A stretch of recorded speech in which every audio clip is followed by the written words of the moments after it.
Introduction: The Rising Colossus. In the winter of 59 BCE, Gaius Julius Caesar stood at a crossroads.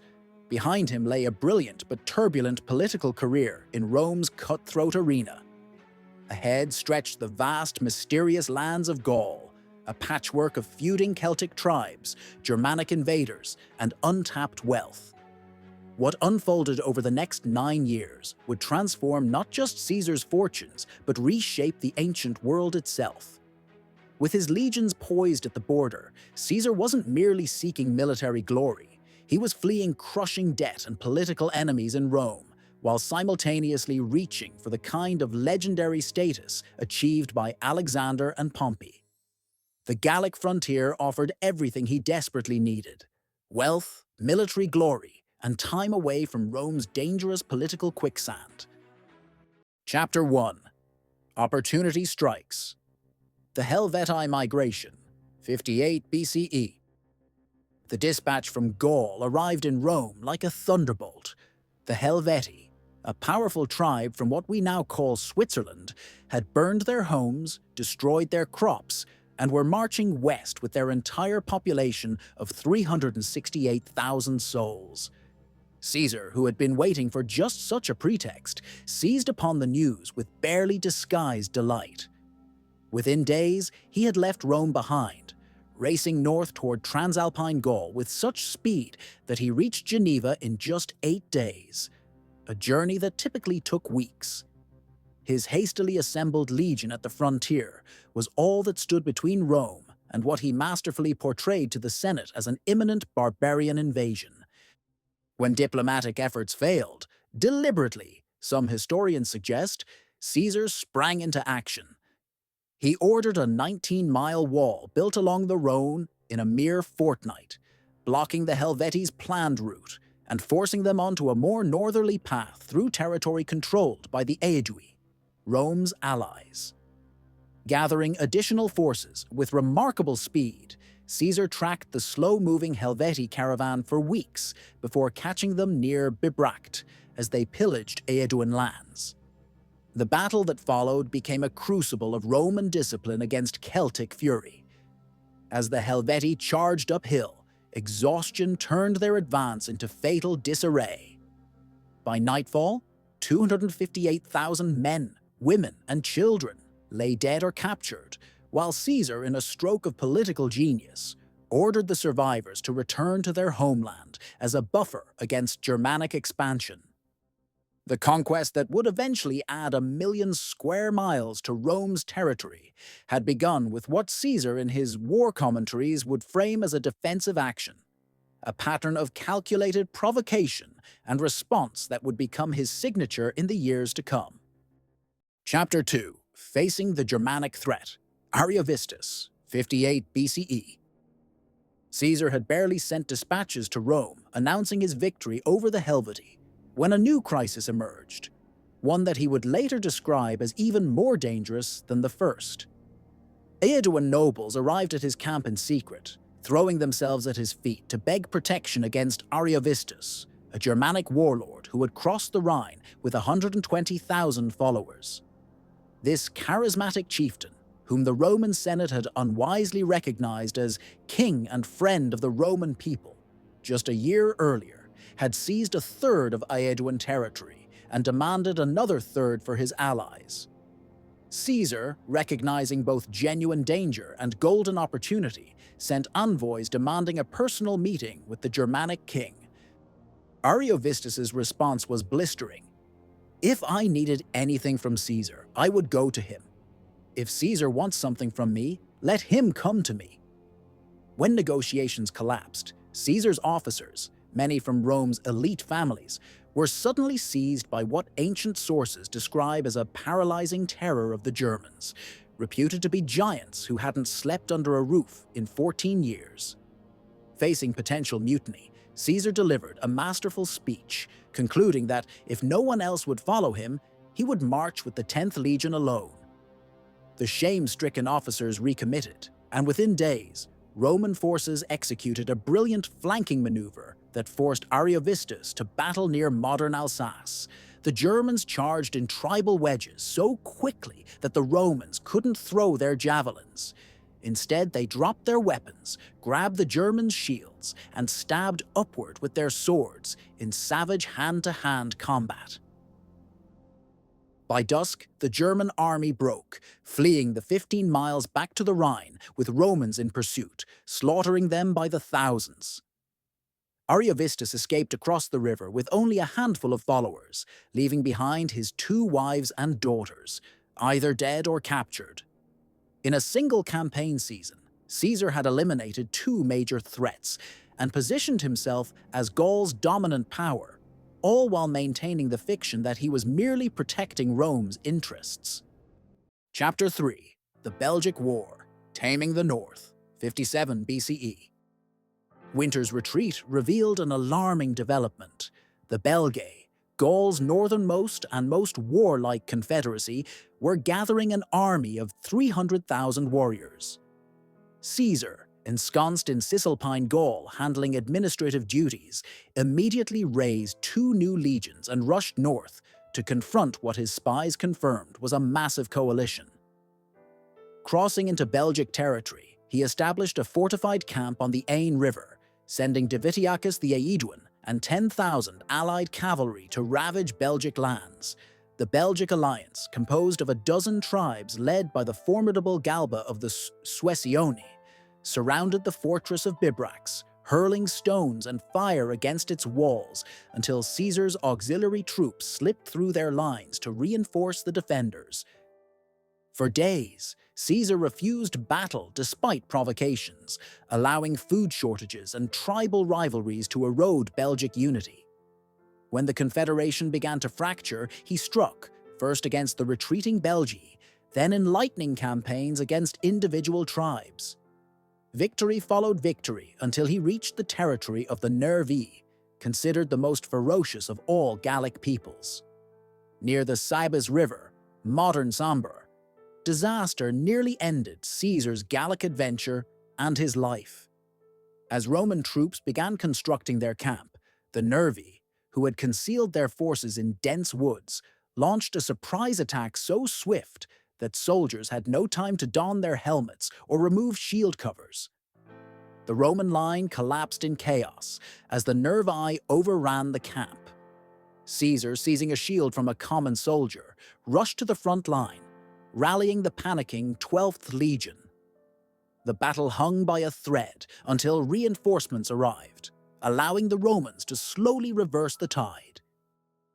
By day's end, the Nervii fought until virtually annihilated, with elders, women, and children sending word that of their 60,000 warriors, barely 500 remained alive. The Senate, upon receiving Caesar's dispatch, ordered an unprecedented 15 days of public thanksgiving, recognizing that in a single campaign season, he had subdued the entire northeast of Gaul and extended Roman power to the shores of the North Sea. Chapter 4. Venturing into the Unknown, Atlantic Campaigns, 56 BCE. Caesar's 3rd campaign season began with troubling news from the Atlantic coast. The maritime Veneti tribe had seized Roman envoys sent to requisition grain, using them as hostages to negotiate the return of their own nobles. For Caesar, this wasn't merely an insult. It threatened to unravel everything he had achieved if left unchallenged. Dividing his forces to simultaneously subdue multiple regions, he marched westward to the rugged Armorican Peninsula, modern Brittany, where the Veneti awaited with their powerful navy. The tribe had withdrawn to fortified coastal strongholds built on promontories, inaccessible by land at high tide, and protected by their formidable fleet of 220 oak-hulled ships when the waters rose. The resulting naval battle in Quiberon Bay showcased Roman adaptability against seemingly impossible odds. Caesar's hastily constructed Mediterranean-style galleys were dwarfed by the high-sided Venetic vessels, rendering conventional ramming tactics useless. His solution was brilliantly simple, equipping small boats with long poles bearing hooked blades to cut the enemy's rigging. When the wind died on the day of battle, the Roman fleet struck. Without sails, the massive Venetic ships became helpless, allowing legionaries to board them 2 or 3 at a time. The slaughter continued until nightfall, ending Venetic naval supremacy in a single day. Caesar's retribution was swift and merciless. The tribal council was executed, and the population sold into slavery. Meanwhile, his lieutenants, Publius Crassus and Titurius Sabinus, secured equally decisive victories in Aquitania and against the northern coastal tribes, extending Roman dominion to the Pyrenees and the English Channel. By season's end, all of Gaul appeared conquered, with Caesar's reputation in Rome soaring and his coffers swelling with plunder and slaves. Chapter 5. Crossing the Rhine, Germanic Expeditions, 55 BCE. No Roman general had ever crossed the Rhine. Caesar would be the first, not from military necessity, but for the psychological impact it would create. 2 Germanic tribes, the Usipetes and Tencteri, had entered Gaul with 430,000 people, prompting Caesar to march against them. After a controversial diplomatic encounter, where Caesar arrested the German envoys, claiming treachery, his legions attacked the German encampment, slaughtering men, women, and children who fled toward the confluence of the Rhine and Meuse. But this wasn't enough. Caesar needed to demonstrate Roman power directly on German soil.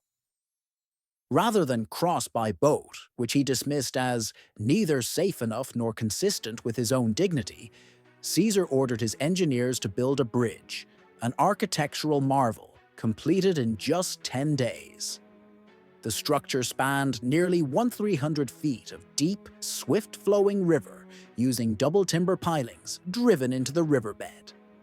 As the final planks were laid, Germanic tribes fled eastward, burning their villages rather than face Roman legions. Caesar spent 18 days in Germany, methodically destroying crops and buildings in abandoned territories before recrossing the Rhine and dismantling the bridge behind him. The message was unmistakable. Rome could strike anywhere, anytime, with overwhelming force. The Rhine crossing, though yielding no permanent conquest, accomplished its psychological purpose. Germanic incursions into Gaul virtually ceased, while Caesar's military reputation reached mythic proportions in both Rome and among the Gallic tribes, who now feared him as a commander of seemingly supernatural capabilities. Chapter 6. The British Gamble, Expeditions to Britannia, 55-54 BCE. With summer still ahead, and his troops restless, Caesar turned his gaze to the mysterious island of Britannia. No Roman commander had ever set foot on its shores, though intelligence suggested the Britons had aided their Gallic cousins against Rome. Using this as justification, Caesar assembled 80 transport ships for 2 legions, leaving the remainder of his forces to guard Gaul. The first landing proved nearly disastrous. The Romans approached an unfamiliar shore lined with thousands of painted British warriors hurling spears from the cliffs. When the transports couldn't reach shallow enough water, fully armored legionaries hesitated to leap into the unknown depths until the standard-bearer of the 10th Legion jumped overboard, shouting, "Follow me, comrades, unless you wish to surrender our eagle to the enemy." The return expedition the following year was more carefully planned, with 800 vessels carrying 5 legions and 2,000 cavalry. This time, Caesar penetrated deep into British territory, crossing the Thames and defeating the coalition led by Cassivellaunus, chieftain of the Catuvalauni. Yet the campaign brought more prestige than profit.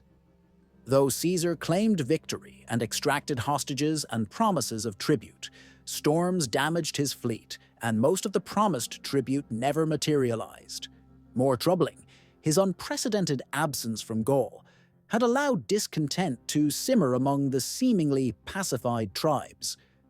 The British adventure had extended Roman knowledge to new horizons and provided Caesar with exotic achievements to report to Rome. but it had also stretched his resources dangerously thin and revealed the fragility of Roman control over their new Gallic conquests, a vulnerability that would soon be exploited by a resurgent native resistance. Chapter 7. Crisis in Winter Quarters. Ambiorix's Revolt, 54-53 BCE. A poor harvest forced Caesar to scatter his legions across northern Gaul for winter quarters, stretching his forces thinner than ever before. Among the tribes assigned to host Romans was the Eburones, led by the cunning Ambiorix. Within weeks of Caesar's departure for Italy, Ambiorix approached the camp commanded by Sabinus and Cotta, claiming a massive Germanic force had crossed the Rhine and would attack within days. He offered safe passage to the nearest Roman garrison, a clever deception that sparked furious debate among the Roman officers. Cotta argued for holding their fortified position. Sabinus insisted on accepting the offer. "Better to die by cold steel than by starvation," he declared, fatally winning the argument. The column had barely entered a long forested ravine when Eburone warriors sprang the trap. Thousands of arrows and javelins rained down on the disorganized Romans from both forested ridges. Panic spread as soldiers broke formation and officers lost control. By nightfall, nearly all 7,000 men lay slaughtered, with Sabinus himself killed during a fake parley. When news reached Quintus Cicero's isolated camp, he found himself immediately besieged by overwhelming Nervae forces using siege techniques they had learned from the Romans themselves.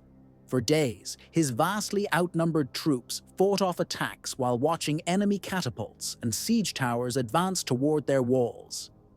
Desperate messages to Caesar were intercepted until a Gallic slave volunteered to carry a letter concealed in a javelin.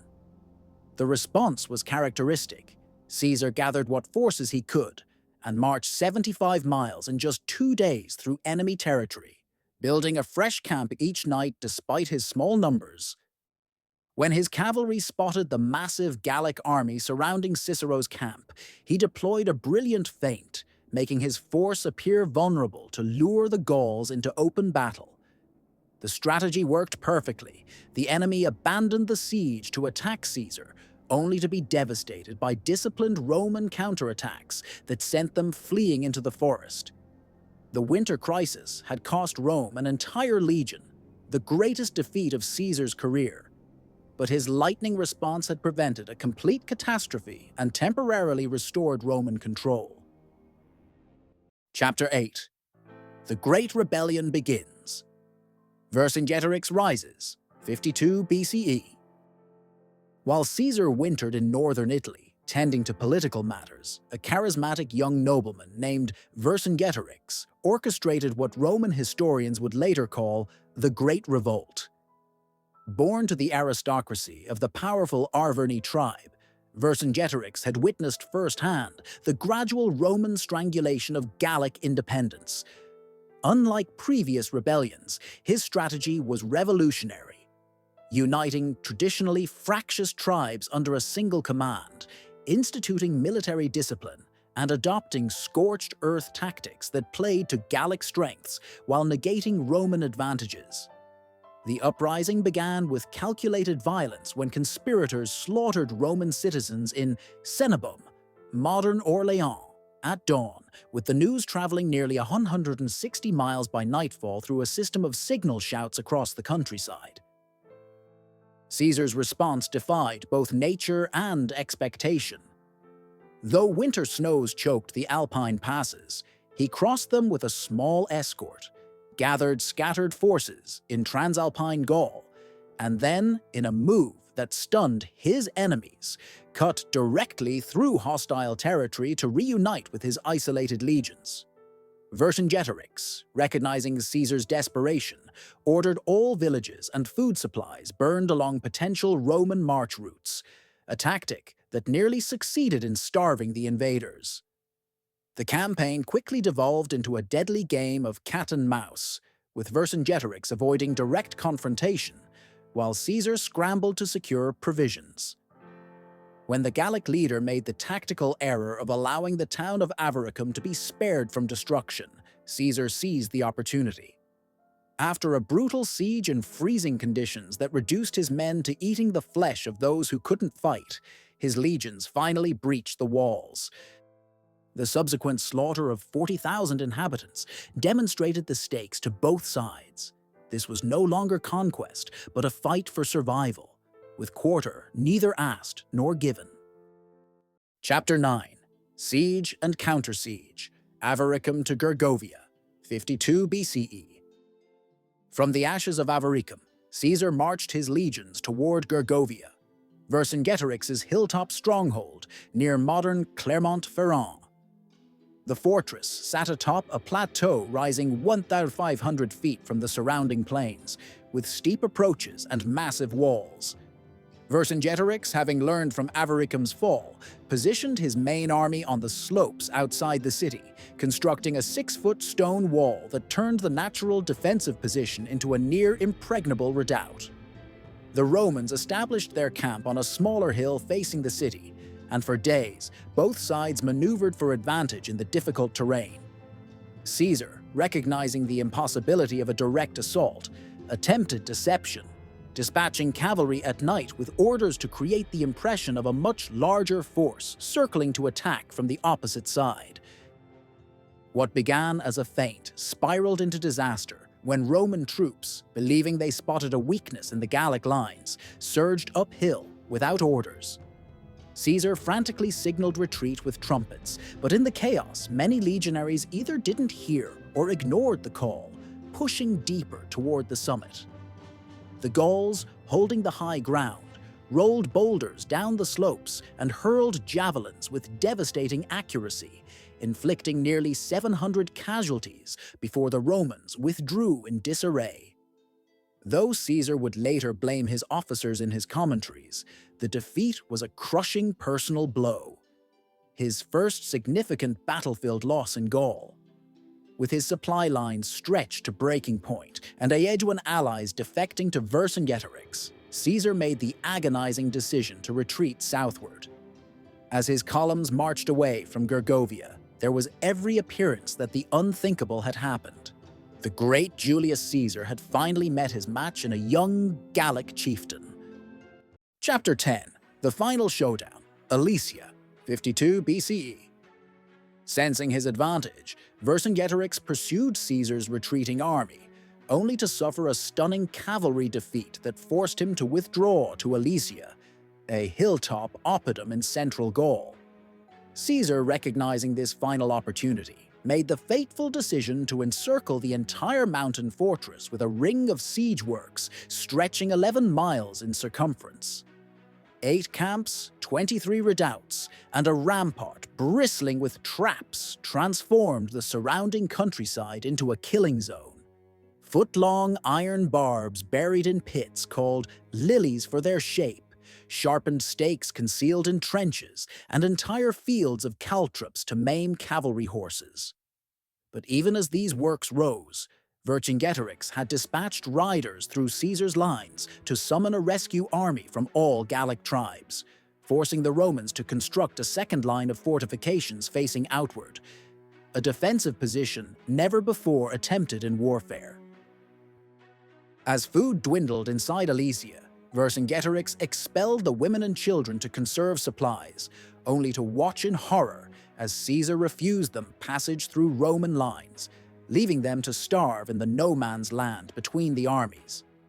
When the Gallic relief army finally arrived, 250,000 warriors by Roman count, Vercingetorix coordinated a desperate breakout attempt with their external assault.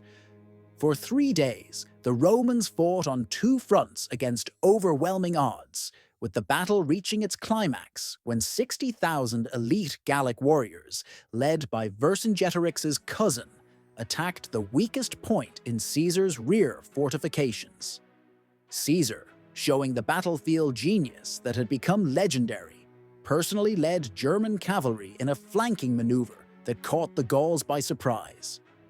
Visible in his crimson general's cloak from both lines, he rallied cohorts at the critical moment when defeat seemed inevitable.